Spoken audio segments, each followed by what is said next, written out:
everyone, and welcome to our final fireside discussion where today we'll meet tomorrow. Right now in the studio, I have Elena Nikova, and online we have Dimitar. So, yeah, hello. So, Elena Yes. is one of the three co-founders and the CMO of Escrio, a startup which helps people be more productive and creative at the workplace. She is passionate about entrepreneurship and actively supports numerous projects and initiatives in the Bulgarian ecosystem. She is in the Forbes 30 under 30 and has been a teen motivator mentor. Dimitar is the CEO and the co-founder of Kanbanize. He is also a lean thinker and a Kanban practitioner with a background in software development and process improvement. Dimitar is a keynote speaker and author of Lean Software Development with Kanban. So I would like to ask you guys to please share more information about what you do and your companies. Elena, you can start. First of all, thank you very much for the invitation. It's very inspiring for me also to share some experience and learn new things, talking to younger than me, younger people than me. Yes, so Escreo means you create. It comes from Latin, and our idea is to help people be more creative and productive in the workplace. It might be at the office, or as we now see the new normal, you might work as well from home.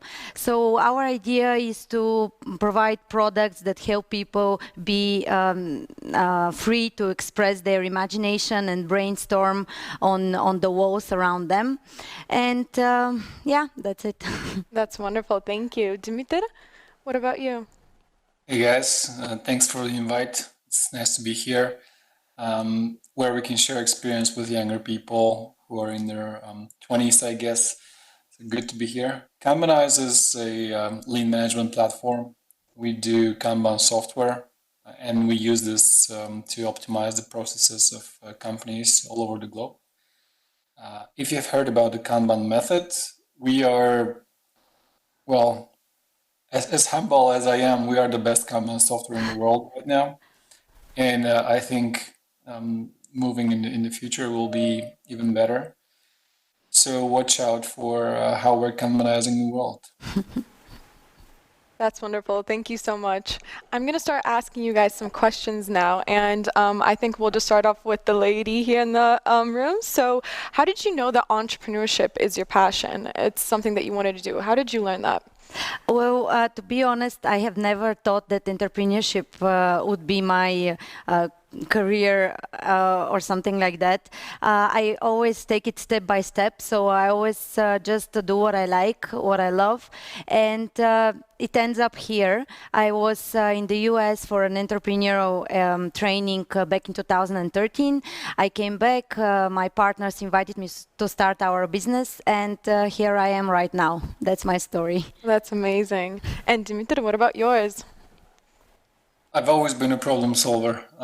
My mother always tells me that when I was a young little boy, like 2 years old, I used to take the screwdriver and start unscrewing all the bolts and the screws I could find in the house, including radios and TVs, and I caused quite some damage to the to the family budget, by dismantling the brand new player that you used to buy from the Coricom back in the days. I'm not sure if the audience will know what that is at all. But I guess I've been a problem solver and engineer since I was a kid.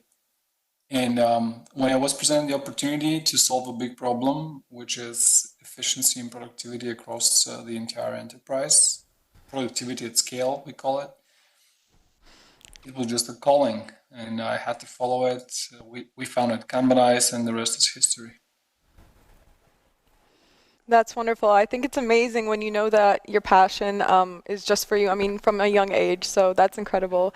And now moving on to 40 years, what did you think you were going to do right after you graduated university? Did you have any idea that you would be doing what you are right now? I actually started working in my last years at university, so I didn't ask this question. But I loved working with people, and my only ambition was that I work something that gives me the opportunity to travel the world. So that was my goal, so to say. That's wonderful. And Dimitar, did you know that you would be doing what you're doing right now? Not really. I didn't know what I was going to do, but I knew that I wanted to be a manager of my own. I wanted to have the ultimate freedom, and throughout my reasonable life and career, that's what I've strived for. I'm always striving for the maximum level of freedom to decide what I can do, when I can do it, how I can do it. And I think it's quite a motivator, to be honest, because um, I'm this type of a guy that can't stand being told what to do. It's not a good trait. It's not a good character trait, but it's what it is. And when you acknowledge it, you start living with it. So I always knew that I'm gonna be running my own business. It was just a matter of time. But if I wasn't doing it, I guess I would be what I used to be before it. I was a manager in a software company. I guess I would have climbed a few steps on the ladder, but nothing exciting actually. I prefer my life now. Yes, you actually beat me to the next question, which was going to be, I was going to ask, what would you be doing if you weren't doing what you're doing right now? So, I mean, what do you think you would be working as if you didn't found any? Oh, well, I don't like this kind of questions. What if? Maybe I would be doing something as interesting as now. So, people like their choices. So we are. That's in our human nature. So whatever I have chosen along my way, I would be happy with this. But probably it would be, again, something connected with traveling and meeting new people, communication, marketing, as I love being around people. Yeah, that's wonderful. And Dimitar, do you have any idea about anything else that you might have been doing other than what you mentioned before? Yeah, I think I would have been a heavy metal band singer or a player.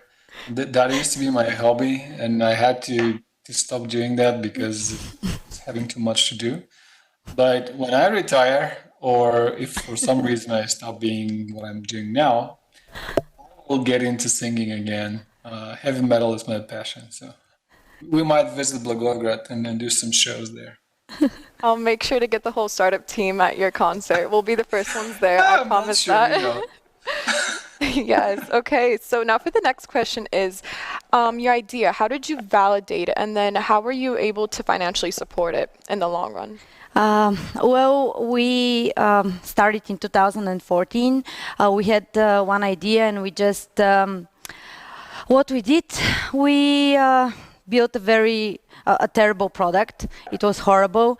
We first tried to import the paint from China, and then our chemist did some mistakes, so we had a terrible product. And we managed to find one customer that bought this product. So we validated it by saying that if we managed to sell a horrible product, then we believe that we would rock and we have an amazing product. So basically, we validated it with our first customer. We built a ugly website that was on 10th page in Google search, but this customer managed to find us. The name was, I can say the name, right? Yes. Okay, it is Ingram Micro. It's an American company that has an office in Bulgaria. So they called us, they said we want from this paint, and we managed to make our first deal. Then we went to 11 venture fund to apply for funding. They said a couple of times no to us, but we were stubborn, we were stupid, we were brave, just the perfect combination. And at the third attempt, they said yes. So that's how we found our first investment. That's incredible and extremely interesting as well. Dimitar, what about you guys? How did you go through that process? With saying that I'm currently doing what we call startup workshops, entrepreneurship workshops. I've done this 2 times. First, it was on site with people that we can actually touch and see. Now I'm doing it with a second batch, which is entirely virtual, with the very purpose to teach them the mistakes that we've done, and hopefully save them a few years of time. And I'm saying this because we have done all the mistakes that a startup could ever do. And this was our first and one of the big mistakes. We didn't validate anything. We didn't have any idea how to build a product, how to build a company. We were just passionate about what we had on the table. We spent 1 year coding after work. So you work from 9 to 6, and then you code from 7 to 3 a.m. in the morning. Quite a fun. And we were doing this for a year. And after that year, we launched on the New Year's Eve. And when we clicked the button and we launched, and then the next question was, and now what? So we didn't validate anything, and that's a terrible mistake. We were lucky. We had our idea derived from a real pain, which was helpful. But yeah, I would recommend to the people who are listening or watching us right now to just join a program like this. It's free. What I'm doing is free. It's just my charity work, because I want to teach people how not to make the mistakes we've done, and there are a lot. Or just go read some books like The Lean Startup or Crossing the Chasm, books that I really love and I wish I had read earlier. So yeah, back to the question, no validation at all. Terrible mistake. Thank you. Thank you so much for sharing that. And I think that's a wonderful quote. Go read a book. That's something that we can take out for sure. So now I want to know more about your business models. So Elena, can you tell me about your business model and why exactly did you choose that? Yes, so it's kind of a hybrid business model. We sell via our website and Amazon, and also and we're doing also direct sales. And we have partners that are something like resellers and distributors to our product. The difference and the business model depends on the country that we are selling. Our markets are Bulgaria and the United Kingdom, and as you can imagine, these markets are super different, so we need to have different business models. However, we need to focus and concentrate and really choose one, and this is going to be e-commerce, definitely, because due to the situation, we see how the things are going, we need to continue selling online mainly, because it's far more effective and efficient for us. Can you tell us about your business model? Yep, we are a SaaS company, and because we sell something like a project management solution, it's quite typical. We sell licenses per user. So it's either monthly subscription or annual subscription. That's it. Amazing. Okay. So continuing with that, how did you gain your first users and who were they? Do you remember? Yes, I already told you about our first customer. Well, when we joined the 11 Accelerator program, we used the network of 11 and their help to find our first customers, which were mainly international ICT companies like VMware, SAP, and others. And these were our first big customers. They are using our products in their offices, in their conference rooms, relaxed spaces, and just in the corridor or in their kitchen. And then we started selling to more mainstream customers, so to say, like banks, smaller companies, and also we start selling to people that want to use the product at home for their home office or for their kids' room. And who are your biggest clients right now? The ICT companies are our biggest customers, as well as architects and interior designers that are reselling our product to their customers. These are our biggest customers. That's incredible. Thank you. And Dimitar, do you remember your first customers? And please tell us who your biggest clients are right now. Yeah, I do remember. I used to write a lot of blog posts in the beginning of our company. And quite naturally, 2011, 2012, Kanban was not a well-known thing. We started ranking on first page of Google, and we started to acquire users organically, which was great. It was a great strategy because it was cheap. And when you are a startup in Bulgaria, having no funding, because we had no funding in the beginning, that's what you can do. You can write blog posts and hope that Google will pay attention to you. And our biggest clients are companies like Rolls-Royce, the aerospace division. So when you fly on a plane, there's like 60% chance that the engine was built using Kanbanize. AstraZeneca, which is a big pharma company, Roche, which is a big pharma company, British Petroleum, I can move on. We have a lot of Fortune 500s on the list. Basically, whoever is serious about Kanban has to take a look into Kanbanize, and quite often they subscribe for our service. So yeah, it's pretty exciting space right now. It's growing fast. That's extremely impressive. Thank you for sharing. And now going back to the topic of startups, can you tell us the secret of finding good co-founders? It's a secret. It's a secret. No, I'm kidding. Well, it's a very hard question. I think that it's all about trust, and trust is built in time. So maybe my only advice is that if you can work with the people that you want to start business with before starting the business, and you can see what kind of people they are, how they manage hard times, and how they communicate, and just see whether you can spend your whole day and night sometimes together with these people. That would be a good test for your relationships. But yeah, it's all about finding the people to trust, and also to find the people that you share similar motivations.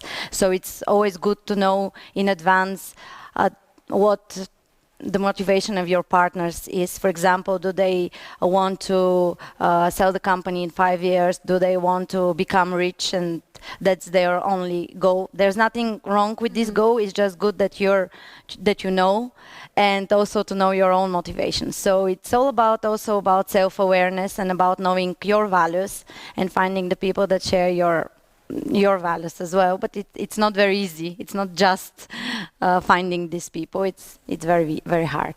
Yeah, I do believe it's very hard, and that was wonderful advice. So thank you for that. Dimitar, can you give us your advice for finding the good co-founders? Just share your secret, if you will. Yeah, sure. What I can recommend is to found companies with your friends. I co-founded Kanbanize with 2 of my best friends, and I don't think it would have been possible to build this company without being really close with these guys. Because building a company is quite hard. At least that's what we discovered. Maybe it's not hard for everyone, but it was very hard for us. And along the way, you get a lot of stress, a lot of trouble, a lot of quarrels, a lot of problems.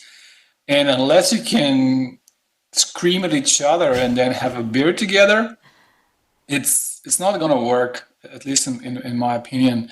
You don't have to play the ego wars when you're a founder. If you have too much of an ego, I would say it's a bad thing. We have to be humble. We have to stay humble. We have to appreciate what the rest of the guys can put on the table. And even if you are the strongest person on the team, business-wise or technology-wise, it doesn't matter. My advice is to always split equal. We have equal shares in the company. We have equal salaries. We don't go micromanage who's doing what and how much and what contribution. We all have our highs and lows. So we just prefer to stay humble and remove the egos from the equation. That's what I can tell.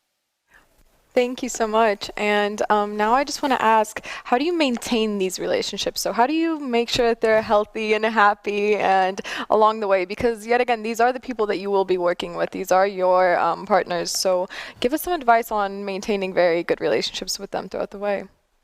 Yes, so I would recommend that you always have open and honest communication with your partners, always sharing what's on your mind, even if it's a tough conversation.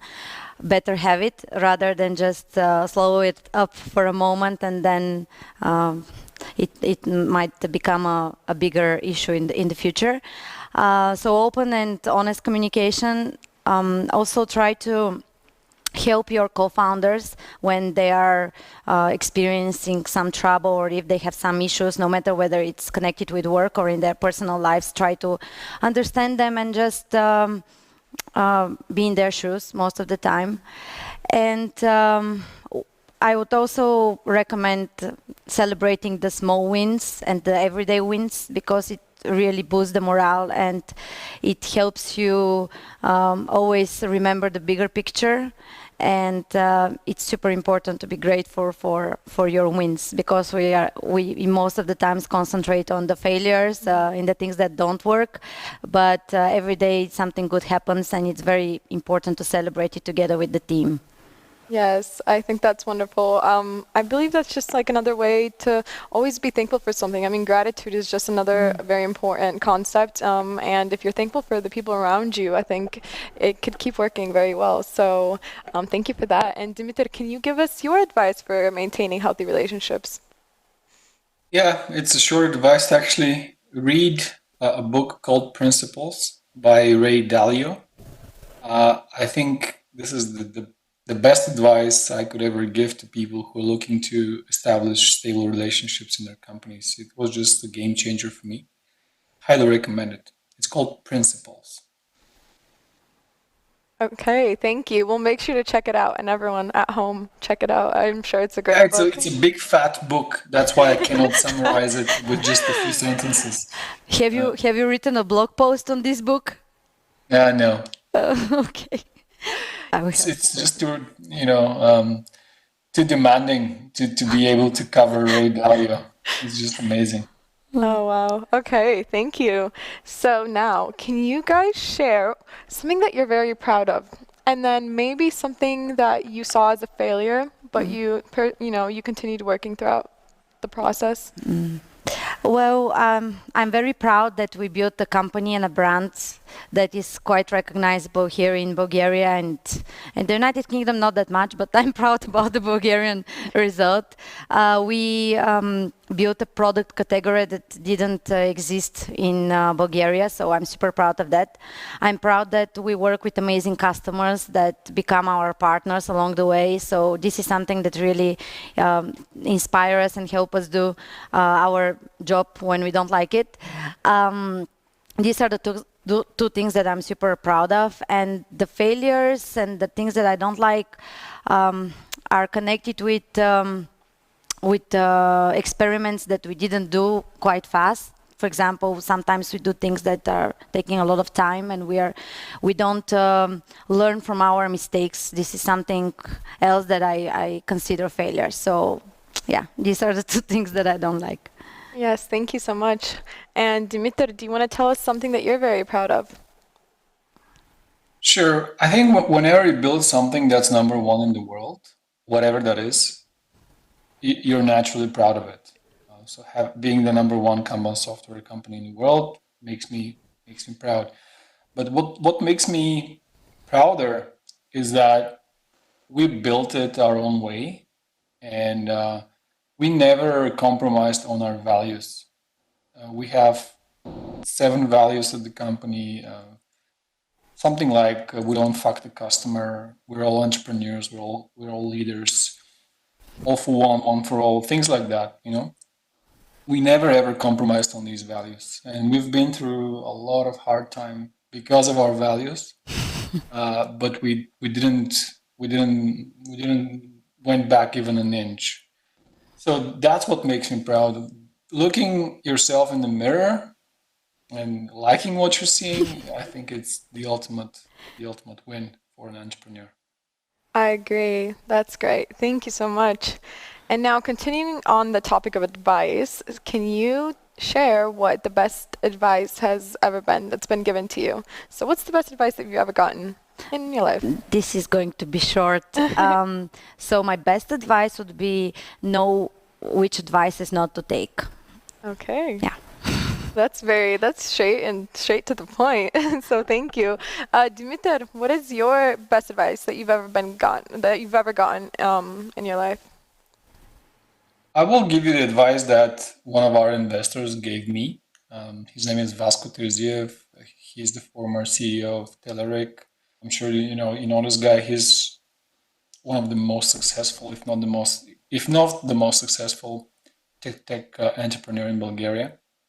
And he once told me, whatever you do, just pay it back and pay forward. And that's what I'm trying to do with all the startup academias I'm running, with Kanbanize being a Bulgarian company and not pretending to be a US company, not pretending to be a UK company.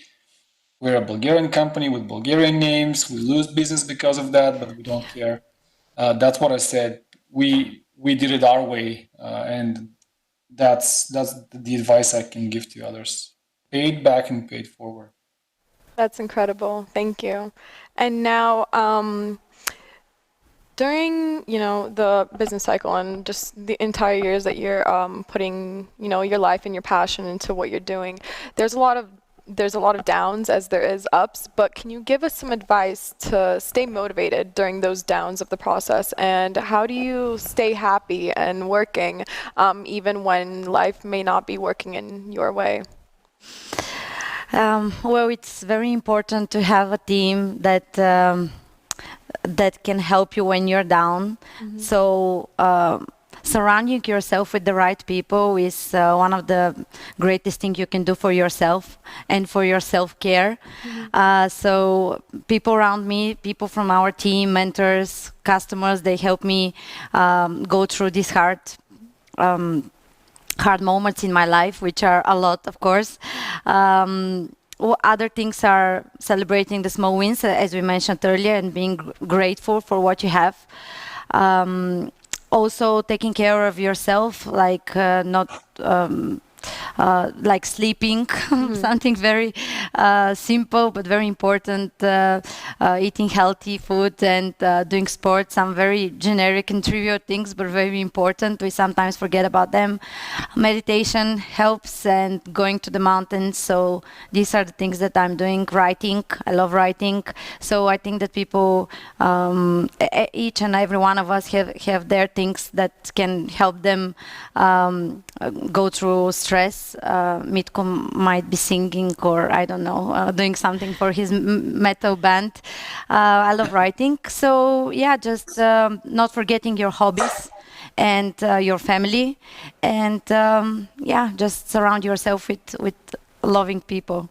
Oh, that's wonderful. So are you singing? What keeps motivating you to keep moving? What are you doing? Yeah, I'm not singing actively. So I used to sing a lot, but it was more like another job. And speaking of a job, I want to say that if you think and if you feel as if you're on a job, I don't think you found the right thing to do. And I will tell you a story, a really short one. We were at the Black Sea. We were having some vacation with friends. And it was for a whole week, and it was some Saturday night, and everybody was like, "Oh man, tomorrow is Sunday. We need to go back, and on Monday we need to go back to work."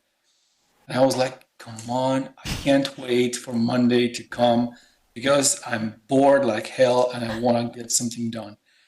And what I was doing this morning, I woke up at 8 and I worked until 2:15 before I jump on this call. I love what I do, and it's not work. And if you love what you do, then you don't need to, do a lot of things to stay healthy and to enjoy your life. As long as you found your passion, everything else is fine. So, as much of a cliche that is, just find your passion and let it kill you. And that's what people say. Yeah, I think we can all agree on that. So that's wonderful. Thank you. And now I want to ask you guys, were there any strategies that you used in the beginning of your entrepreneurship journey that can't be used now or don't work so well right now? Yes, one of the things that we did at the beginning was that everybody was doing everything, so we didn't kind of have different responsibilities and job roles. All of us were doing everything, so this is something that we try not to do right now. We were spending a lot of time meeting people 2-3 times, so we were wasting a lot of time, something that we try not to do right now. We were micromanaging people and processes and everything in the company, which we also try not to do right now. I say try to, but these are some of the things that I think that are part of our journey and part of the process that we learned. And yeah, this is it. Yeah, it definitely is a process. So, you live and you learn. So Yeah. it's just like that. And Dimitar, do you have any strategies that don't work for you guys anymore? I would like to share something that we learned the hard way. In the very beginning of the company, we had no idea how to monetize the product, and we just ran it for free. And we made a promise to our users that Kanbanize is going to be free forever. And it's a promise we shouldn't have done because we monetize it, and we are now a completely paid product. And it's something that actually I'm ashamed of because we promised something and then we couldn't keep our word on it.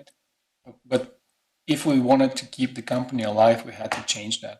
So this strategy to have a free product in the very beginning, it helped us to ramp up many users and get popular.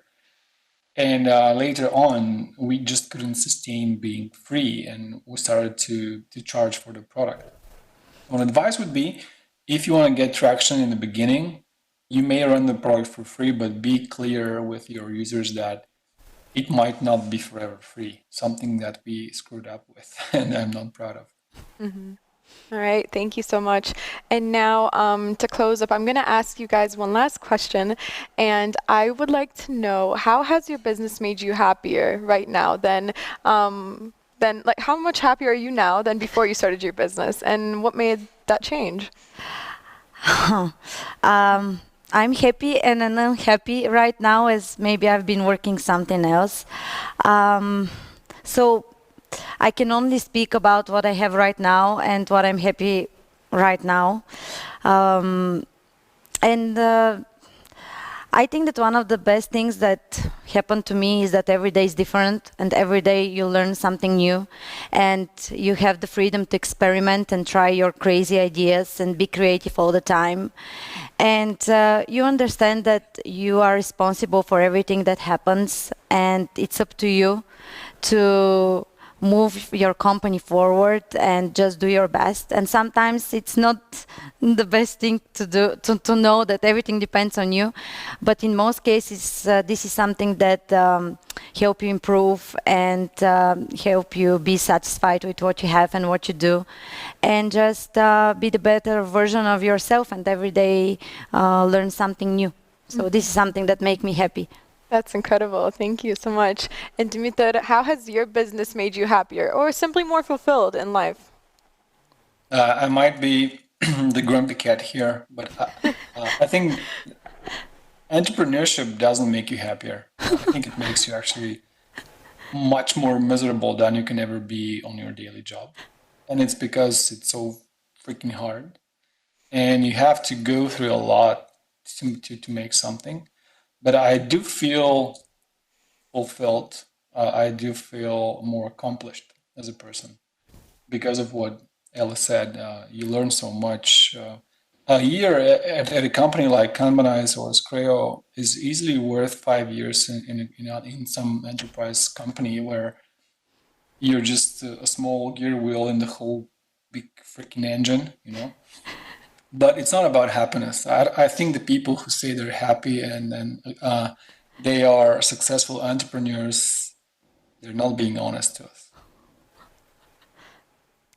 Yeah, that's quite insightful. So We need to finish with something else. yes, thank you so much. No, I would just like to I would just like to close off to say thank you to you both. It was an incredible discussion that we've had, and so this actually marks the end to our fireside discussion, and we will continue with our closing ceremony with our wonderful hosts Nick and Buyan, which will take the stage once again. So thank you for everyone for listening, and thank you once again for your time. Thank you. Thank you very much. Bye. Bye. Bye. Thank you.